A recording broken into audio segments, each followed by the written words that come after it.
न क्रीम, न मावा, न मिल्क पाउडर और ना ही कोई कंडेंस्ड मिल्क। घर में रखे सिंपल से सामान के साथ आज मैं आप सभी के साथ शेयर करने जा रही हूँ क्रीमी मलाईदार बहुत ही स्वादिष्ट ये दो तरह की कुल्फ़ी की रेसिपी, जिसमें हम ये बहुत ही स्वादिष्ट मैंगो कुल्फ़ी साथ में ये क्रीमी रबड़ीदार केसर पिस्ता बादाम कुल्फ़ी बनाकर तैयार करेंगे। दोनों ही कुल्फ़ी एक से बढ़कर एक है, तो ज़रूर ट्राई कीजिएगा। घर में बच्चे बड़े सबको बहुत पसंद आएगी। तो चलिए बिना देरी किए इसे हम बनाना शुरू करते हैं। तो गर्मियों की सबसे ज़्यादा खास एकदम क्रीमी मलाईदार मैंगो मलाई कुल्फ़ी बनाने के लिए सबसे पहले एक भारी तले की कढ़ाई में मैंने यहाँ पे 1 लीटर दूध को गर्म होने के लिए रखा है।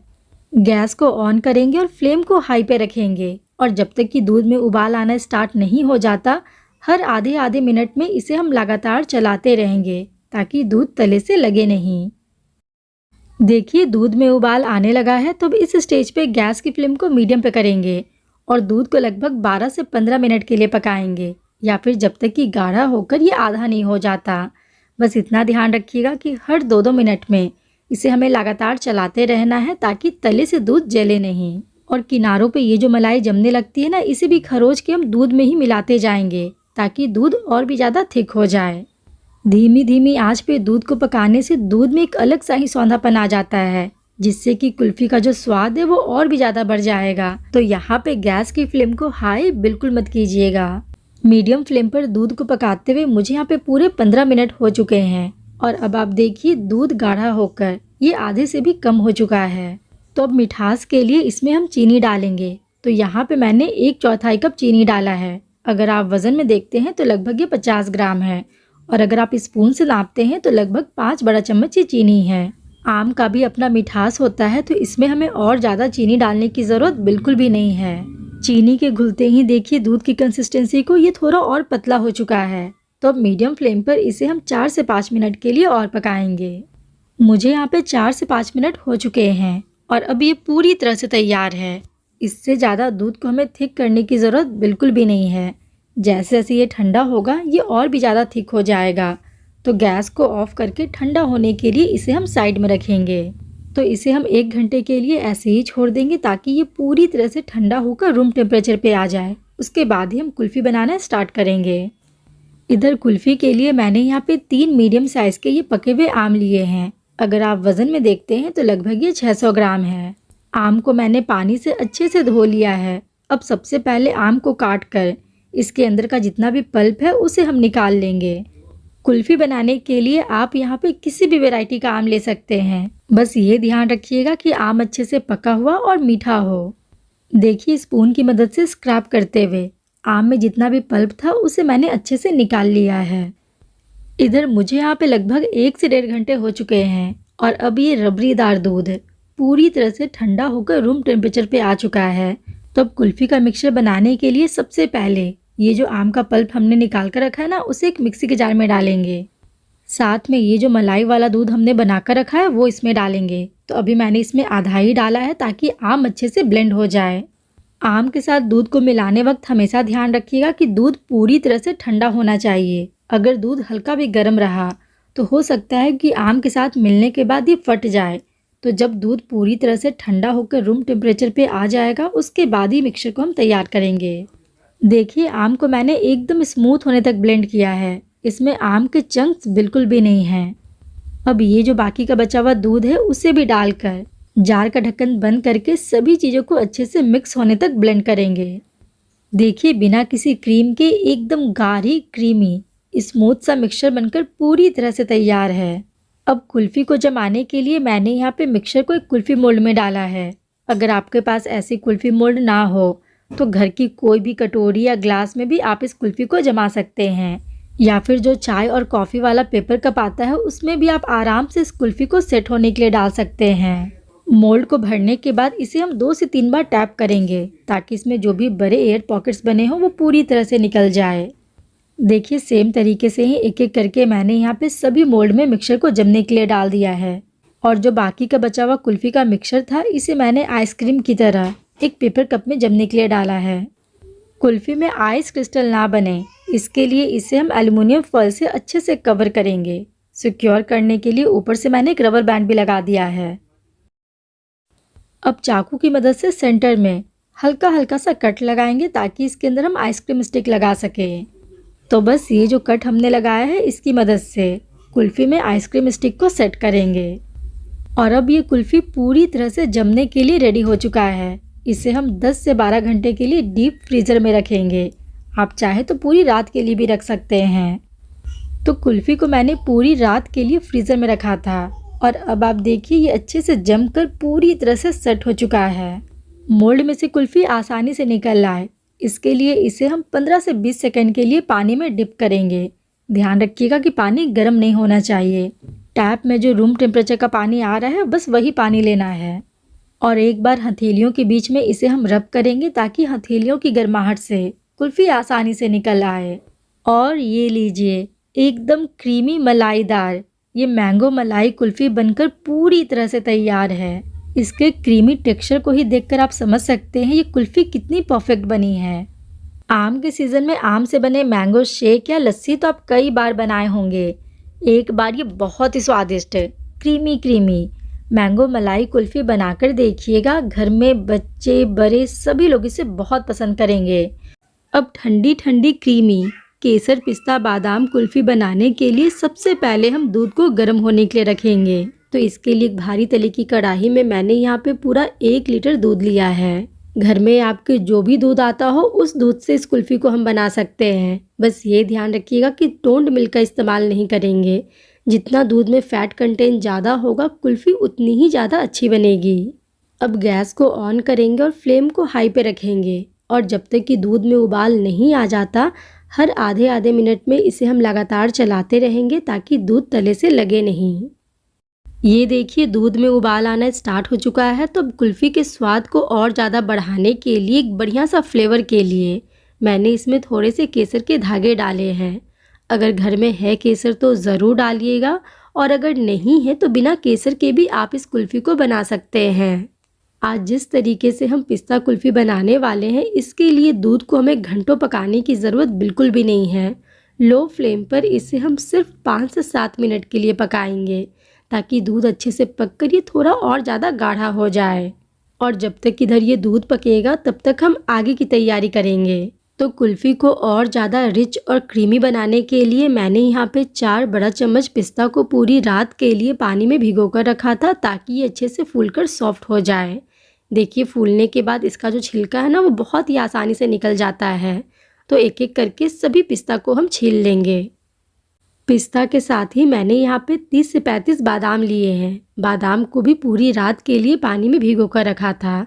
फूलने के बाद देखिए इसका छिलका भी बहुत ही आसानी से निकल आया। सेम तरीके से ही एक एक करके सभी छिलके को हम हटा लेंगे। अब कुल्फ़ी में एकदम मावे वाला टेस्ट है, इसके लिए मैंने यहाँ पे 30 से 35 काजू लिए हैं। काजू को भी पूरी रात के लिए पानी में भिगो कर रखा था ताकि ये अच्छे से फूलकर सॉफ्ट हो जाए। ये देखिए पिस्ता और बादाम के ऊपर जितना भी छिलका था उसे मैंने हटा दिया है और छीलने के बाद इन सभी को मैंने एक बार साफ़ पानी से धो लिया है। अब पीसने के लिए इसे एक मिक्सी के जार में डालेंगे। अब इसमें ज़रूरत के अनुसार लगभग आधा कप दूध डालकर जार का ढक्कन बंद करके सभी को हम बारीक स्मूथ होने तक पीस लेंगे। ये देखिए बादाम काजू और पिस्ता का पेस्ट पूरी तरह से तैयार है। इधर लो फ्लेम पर दूध को पकाते हुए मुझे यहाँ पे पूरे 7 से 8 मिनट हो चुके हैं और अब आप देखिए दूध अच्छे से पककर हल्का सा गाढ़ा हो चुका है। अब इससे ज़्यादा इसे हमें थिक करने की ज़रूरत बिल्कुल भी नहीं है। इस स्टेज पर कुल्फ़ी को मीठा करने के लिए इसमें हम आधा कप से थोड़ा कम चीनी डालेंगे। अगर आप ज़्यादा मीठा पसंद करते हैं तो 2 बड़ा चम्मच चीनी आप और डाल सकते हैं। साथ में ये जो पिस्ता बादाम और काजू का पेस्ट हमने बनाकर रखा है ना वो इसमें डालेंगे। जार में थोड़ा सा दूध डालकर अच्छे से घोलकर मैंने इसमें डाल दिया है ताकि कुछ भी वेस्ट ना हो। अब जैसे ही चीनी मेल्ट होगा दूध की जो कंसिस्टेंसी है ना वो हल्की सी पतली हो जाएगी। लेकिन यहाँ पे आपको टेंशन लेने की ज़रूरत बिल्कुल भी नहीं है। जैसे ही दूध में उबाल आना स्टार्ट होगा काजू बादाम और पिस्ता की वजह से बहुत ही जल्दी ये थिक होने लगता है। बस यहाँ पे ये ध्यान रखिएगा कि जब तक कि फिर से दूध में उबाल आना स्टार्ट नहीं हो जाता इसे हमें ज़्यादा देर के लिए छोड़ना बिल्कुल भी नहीं है। नहीं तो काजू बादाम डालने की वजह से दूध बहुत ही जल्दी तले से लगने लगता है। ये देखिए सिर्फ 2 से 3 मिनट में ही एक बार फिर से दूध में उबाल आने लगा है और उबाल आते ही ये जो कुल्फ़ी का मिक्सचर है वो थिक भी होने लगा है। तो अब लो फ्लेम पर इसे हम सिर्फ 4 से 5 मिनट के लिए और पकाएंगे ताकि ये मिक्सचर और ज़्यादा गाढ़ा हो जाए। बस ये ध्यान रखिएगा कि आधे आधे मिनट में इसे हम लगातार चलाते रहेंगे ताकि ये कुल्फ़ी का मिक्सचर नीचे से जले नहीं। इसे पकाते हुए मुझे यहाँ पे पूरे 5 मिनट हो चुके हैं और अब आप इसकी कंसिस्टेंसी को देखिए, ये कितना ज़्यादा थिक हो चुका है। जैसे जैसे ये ठंडा होगा ये और भी थिक हो जाएगा। तो अब इस मिक्सचर को हमें ज़्यादा गाढ़ा करने की ज़रूरत बिल्कुल भी नहीं है। कलछी के ऊपर देखिए दूध की एक अच्छी सी लेयर बन रही है, मतलब कि अब इस कुल्फ़ी के मिक्सचर की कंसिस्टेंसी एकदम परफेक्ट है। गैस को ऑफ करके इसे हम ऐसे ही छोड़ देंगे ताकि ये पूरी तरह से ठंडा होकर रूम टेम्परेचर पे आ जाए। मुझे यहाँ पे पूरे 2 से ढाई घंटे हो चुके हैं और अब ये कुल्फ़ी का मिश्रण पूरी तरह से ठंडा होकर रूम टेम्परेचर पे आ चुका है। ठंडा होने के बाद देखिए ये पहले से और भी ज़्यादा थिक हो चुका है। अब कुल्फ़ी बाजार की जैसी स्मूथ बने इसके लिए इस मिश्रण को हम हल्का सा ब्लेंड करेंगे। तो इसके लिए इसे मैंने एक मिक्सी के जार में डाला है। जार थोड़ा छोटा है तो इसे मैंने 2 बार करके बैचेस में ब्लेंड किया है। जार का ढक्कन बंद करके इसे हम सिर्फ 10 से 12 सेकंड के लिए ब्लेंड करेंगे। ब्लेंड करने के बाद अब आप इसके टेक्सचर को देखिए, पूरी तरह से चेंज होकर एकदम बढ़िया से स्मूथ हो चुका है और इसकी जो कंसिस्टेंसी है वो भी पहले से हल्की पतली हो गई है। तो बस सेम तरीके से ही मैंने यहाँ पे सारे कुल्फ़ी के मिक्सचर को हल्का सा ब्लेंड कर लिया है और अब ये मिश्रण कुल्फ़ी जमाने के लिए पूरी तरह से तैयार है। कुल्फ़ी को जमाने के लिए मैंने यहाँ पे कुल्फ़ी मोल्ड का इस्तेमाल किया है। अगर आपके पास ऐसी कुल्फ़ी मोल्ड नहीं है तो आप इसे बहुत ही आसानी से पेपर कप में या फिर चाहे तो स्टील की ग्लास या फिर चाहे तो कांच के ग्लास में भी कुल्फ़ी जमा सकते हैं। बहुत ही आराम से किसी भी चीज़ में ये कुल्फ़ी सेट हो जाती है। तो ये मैंने सारे मोल्ड में कुल्फ़ी के मिश्रण को जमने के लिए डाल दिया है। जो बचा हुआ मिश्रण है उसे हम पेपर कप में जमने के लिए रखेंगे। अगर आपके पास मिट्टी की कुल्हड़ या फिर छोटी छोटी मटकी है तो उसमें भी आप इसे मटका कुल्फ़ी की तरह जमा सकते हैं। अब इसमें आइस क्रिस्टल बिल्कुल भी ना बने इसके लिए इसे हम किसी भी प्लास्टिक शीट या फिर एल्युमिनियम फॉयल से अच्छे से कवर करेंगे। सेम तरीके से ही ये जो कुल्फ़ी मोल्ड है इसे भी मैंने एल्युमिनियम फॉयल से अच्छे से कवर किया है। सिक्योर करने के लिए इसके ऊपर एक रबर बैंड लगा देंगे। अब चाकू की मदद से इसके सेंटर में हल्का सा कट लगाएंगे ताकि इसके अंदर हम आइसक्रीम स्टिक को सेट कर सकें। देखिए सावधानी के साथ मैंने यहाँ पे आइसक्रीम स्टिक को सेट होने के लिए डाल दिया है ताकि कुल्फ़ी के साथ ही अच्छे से सेट हो जाए। अब कुल्फ़ी को जमने के लिए इसे हम 8 से 10 घंटे के लिए फ्रीजर में रखेंगे। वैसे आप चाहे तो पूरी रात के लिए भी रख सकते हैं, लेकिन 8 से 10 घंटे में कुल्फ़ी अच्छे से सेट हो जाएगी। मैंने इसे पूरी रात के लिए फ्रीजर में रखा था और अब आप देखिए कुल्फ़ी एकदम बढ़िया से जमकर सेट हो चुका है। कुल्फ़ी आसानी से बाहर निकल आए इसके लिए इसे हम सिर्फ 10 से 12 सेकंड के लिए पानी में रखेंगे। ध्यान रखिएगा कि पानी गर्म नहीं होना चाहिए। रूम टेम्परेचर का पानी जो टैप में आ रहा है बस वही पानी लेना है। और अब पानी में से निकालकर इसे हम दोनों हथेली के बीच में 4 से 5 सेकंड के लिए ऐसे रब करेंगे। हथेली की गर्माहट से देखिए कितनी आसानी से कुल्फ़ी बाहर निकल आई। और अब ये ठंडा ठंडा पिस्ता बादाम कुल्फ़ी पूरी तरह से सर्व करने के लिए रेडी हो चुका है। सर्व करने से पहले इसके ऊपर मैंने बारीक कटे हुए पिस्ता से गार्निशिंग की है। वैसे ये पूरी तरह से ऑप्शनल है। और अब आप कुल्फ़ी के टेक्सचर को देखिए, चम्मच लगाने भर से ही टूट गया। इसके अंदर आइस क्रिस्टल बिल्कुल भी नहीं बने हैं। ये कुल्फ़ी एकदम स्मूथ, क्रीमी और सॉफ्ट बना है। खाने में ये बादाम कुल्फ़ी इतनी ज़्यादा टेस्टी है कि बाज़ार से कुल्फ़ी लाना तो आप पूरी तरह से भूल ही जाएंगे। पूरी गर्मी आप इसे घर पे ही बनाएंगे, ये इतनी ज़्यादा टेस्टी लगती है। इसके टेक्सचर को ही देखकर आप समझ सकते हैं ये कुल्फ़ी कितनी परफेक्ट बनी है। ये जो हमने पेपर कप में कुल्फ़ी को सेट होने के लिए रखा था, देखिए ये भी बहुत ही अच्छे से जम चुका है। जैसे कि हम बचपन में ठेले वाले से मटका कुल्फ़ी खाते थे ना, वैसे ही इस कुल्फ़ी को हम सर्व करेंगे। तो ऐसे स्क्वेयर्स या फिर आइसक्रीम स्टिक डालकर इस तरीके से घुमाते हुए कुल्फ़ी को हम बाहर निकाल लेंगे। बहुत ही आसानी से निकल जाता है। और बस चाकू की मदद से इसे ऐसे हम 4 भागों में कट करेंगे।